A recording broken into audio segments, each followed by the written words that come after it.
L'impossibilité de mettre son cerveau sur pause est un problème qui touche beaucoup de personnes, souvent sensibles, voire hypersensibles. Et quand on subit au quotidien cette surréflexion, cette dernière dégrade la qualité de vie jusqu'à l'impression de passer complètement à côté. Quand ton cerveau prend le dessus sur ton corps, alors doucement, tu perds ta liberté d'agir, car tu restes bloqué dans tes pensées et tes réflexions. Ton cerveau arrivera toujours à te suggérer de ne rien faire, de ne pas prendre de risques, de préférer l'inconfort à l'incertitude. Et si dans 10 minutes, à la fin de cet épisode, tu comprenais comment calmer ton cerveau, comment trouver son bouton pause et redonner à ta réflexion la place qu'elle mérite, mais pas plus, pour que tu puisses enfin te créer cette vie où tu serais pleinement épanoui. Salut à toi, tu es sur Dépasse-toi et je suis Sylvain Viens. Tous les mardis dès 7h, je te proposerai des idées pour comprendre ton fonctionnement, améliorer tes relations, trouver de la motivation ou encore développer ta confiance en toi. Et tout ça pour t'aider à créer une vie riche, épanouie et pleine de sens. Si tu ne veux rien louper et profiter de tout ce que j'ai à t'offrir, je t'invite à t'abonner à la newsletter sur mon site sylvainviens.com. Avant de commencer, je tenais à remercier pour son incroyable commentaire 5 étoiles sur Apple Podcast, Lulu0277. Et toi, n'hésite pas à faire pareil en empruntant l'iPhone d'un ami si tu n'en as pas. Donc Lulu m'écrit « Grand merci Sylvain, tes podcasts ont changé totalement ma vie. Dans toutes les situations professionnelles ou personnelles, tes conseils sont ancrés en moi. J'ai retrouvé mon peps et ma joie de vivre. Ma relation à la vie a pris un sens, celui de mes vraies valeurs. » Je voulais juste te dire Lulu que ton commentaire à la première lecture m'a beaucoup ému. Un grand merci à toi. Revenons au sujet du jour. Que faire quand on a l'impression de trop penser et de passer ses journées à se torturer mentalement ?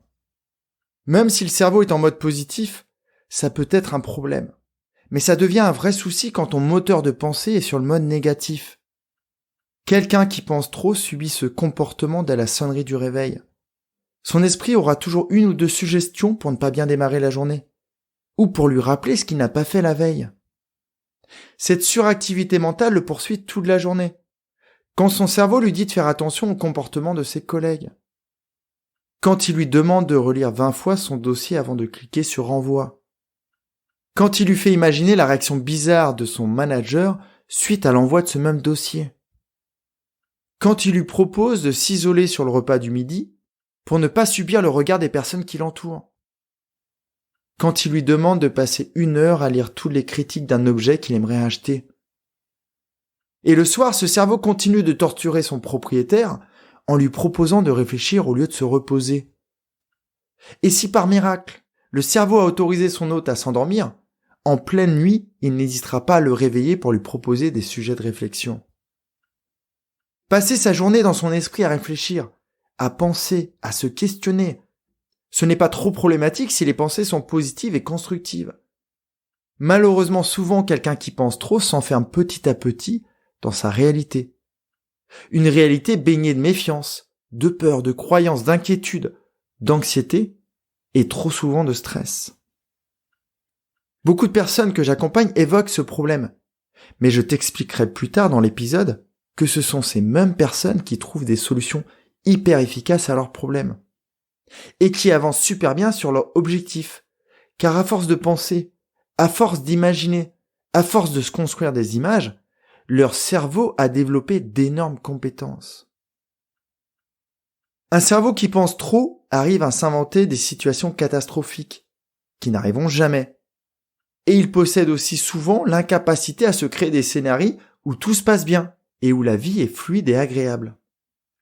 C'est génial d'avoir des capacités de réflexion qui permettent de prévoir ce qui pourrait se passer. Mais pour cela, il faut réussir à canaliser ses idées, ou de temps en temps à les orienter vers le positif, vers un futur où tout pourrait bien se passer. Un cerveau qui est trop actif a aussi une grande propension à s'autocritiquer, à se répéter en boucle des jugements qui sont trop souvent négatifs, à supposer même les critiques que les autres pourraient avoir. Et toutes ces idées sont encore plus percutantes que des remarques qui viendraient de l'extérieur, car le cerveau fait partie de la personne. Et lui, il trouve toujours les bons mots pour la torturer. Comment passer à l'action quand le centre de contrôle de ton corps te fige ? C'est clair qu'il est plus simple de se triturer le cerveau pour s'inventer des histoires, ou pour trouver des excuses pour ne pas bouger, pour éviter de passer à l'action et se retrouver face à ces histoires catastrophiques que le cerveau a pondues. Quand ton cerveau tourne à plein régime, cette surréflexion aggrave encore ton besoin de surcontrôle, même sur des éléments sur lesquels tu n'as aucun pouvoir. Tu peux laisser ton cerveau prévoir ce qui va se passer, et alors jamais tu ne décideras de transformer ou de quitter ton emploi. Jamais tu n'oseras engager la conversation avec un inconnu dans la rue. Et alors toute cette énergie mentale se dissipe, sans n'avoir rien créé. J'ai beaucoup parlé de projection, ces réflexions qui t'amènent vers le futur. Mais si tu souffres de cette suractivité mentale, il est aussi fort possible que tu passes ton temps à ruminer. Tu passes ton temps à imaginer ce que tu aurais pu faire. Tu passes ton temps à imaginer comment les choses auraient pu être différentes. Comment, si tout s'était passé différemment, tu aurais pu être heureux et épanoui. Mais malheureusement, c'est du passé et tu ne peux rien changer. Je te rassure, on le fait tous, mais certains beaucoup plus que d'autres. Et pour ces gens, peut-être toi, la sentence est de passer à côté de leur vie. Passer son temps à s'autocritiquer et à donner le pouvoir de leur vie à une partie d'eux-mêmes qui va les saboter.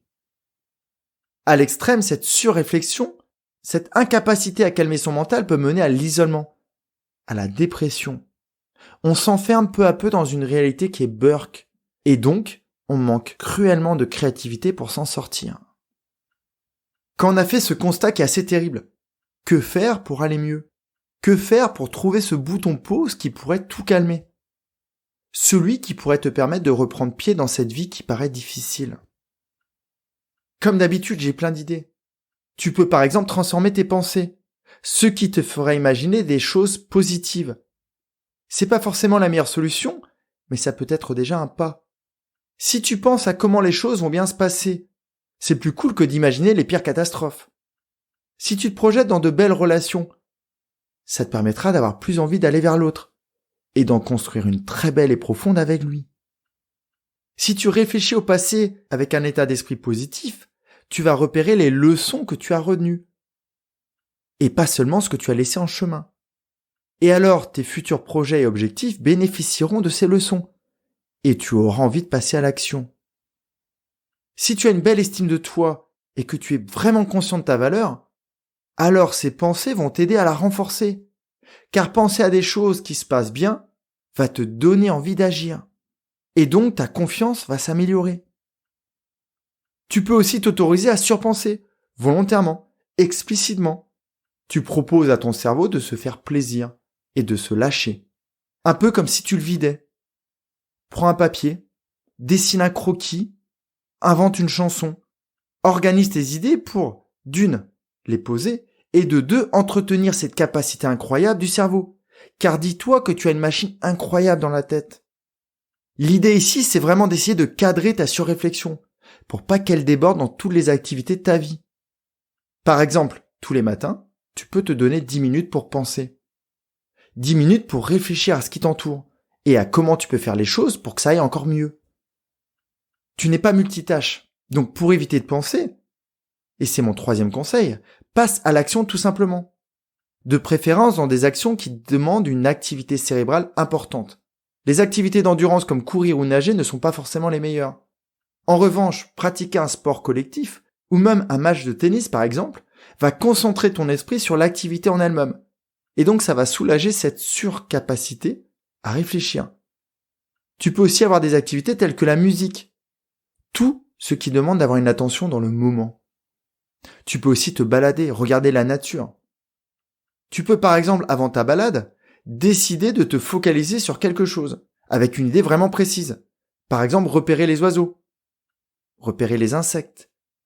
Et alors, il te sera difficile de créer des scénarios apocalyptiques, car si tu t'amuses à observer une fleur, peut-être à compter ses pétales, il te sera impossible de faire autre chose. Et enfin, l'arme ultime, dont je te parle déjà avec les conseils précédents, c'est la méditation, la pleine conscience. Quand tu médites, tu es pleinement conscient de ton corps, pleinement présent à ce que tu fais, et alors ton cerveau ne s'évade pas, ou beaucoup moins.